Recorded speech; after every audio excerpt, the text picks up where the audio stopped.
కమల్ హాసన్ హీరోగా శంకర్ డైరెక్షన్‌లో వచ్చినటువంటి మూవీ 'భారతీయుడు 2'. భారీ ఎక్స్‌పెక్టేషన్స్‌తో వచ్చినటువంటి ఈ మూవీ అంచనాలనైతే అందుకోలేకపోయింది. చివరి అరగంట మాత్రమే మూవీ బావుందని, మిగతాదంతా కూడా మూవీని చూడటం చాలా ఇబ్బందిగా ఉందని చాలామంది చెప్పారు. దీనికన్నా 'భారతీయుడు' ఫస్ట్ పార్ట్ 1000 రెట్లు బెటర్ అంటున్నారు.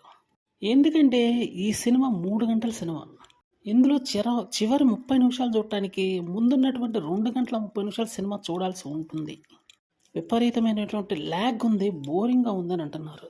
మనం ఎక్స్‌పెక్ట్ చేసినటువంటి రెగ్యులర్ కమర్షియల్ మూవీ సీన్స్ ఏవైతే ఉన్నాయో ఈ సినిమాలో కూడా అవే ఉన్నాయట.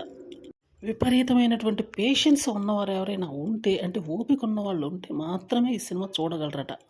ఇంత రెగ్యులర్ కమర్షియల్ సినిమాని శంకర్ డైరెక్టర్ చేశారంటే నమ్మలేకపోతున్నామని ఎంతోమంది అంటున్నారు.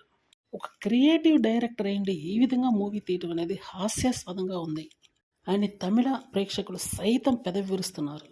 దీనికి ఇంత బడ్జెట్ పెట్టాలా, మరి ఇంత స్టోరీ లేకుండా తీస్తారా అని అయితే విమర్శలు గుప్పిస్తున్నారు.